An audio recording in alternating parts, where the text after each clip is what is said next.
ኤችዜድኤም ላይ የተበላችሁ እንግዲህ ዋና አስተባባሪዋ ወይም ሲኢኦ እንበላት ሴት ነች። ይሄው መረጃውን እዚህ ጋር አያይዝላችኋለሁ።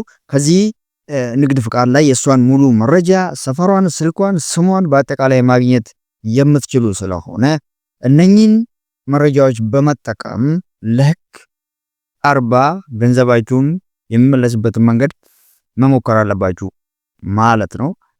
ሌላው በዋነኝነት የምነግራችሁ ዛሬ 3 ፕሮጀክቶች አሉ እጅግ በጣም አደገኛ በህቡ የሚንቀሳቀሱ ማለት ነው። አንደኛ ሺን የሚባል ፕሮጀክት ቴሌግራም ላይ ነው የሚንቀሳቀሰው። ሁለተኛ አሊ ኤክስፕረስ፣ ሶስተኛ ፍቅሩ ቦጋለ የሚባል ቴሌግራም ላይ የሚንቀሳቀስ ማለት ነው።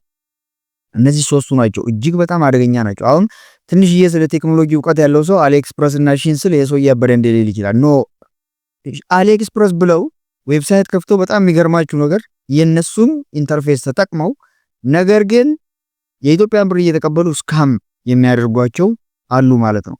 አሊኤክስፕረስ ሁሉም ሰው የሚያውቀው ፕላትፎርም ነው። ሺን ሁሉም ሰው የሚያውቀው ፕላትፎርም ነው። ነገር ግን ብዙ ሰዎች አሊኤክስፕረስ እና ሺን የኦንላይን ስራ ነው ብለው ቴሌግራም ላይ ገንዘባቸውን እያስገቡ እየተበሉ ነው ማለት ነው። ስለዚህ እዛ ነገር ላይ የምትሳተፉ በፍጥነት ገንዘባችሁን ያላስገባችሁ ማስገባታችሁን አቁሙ።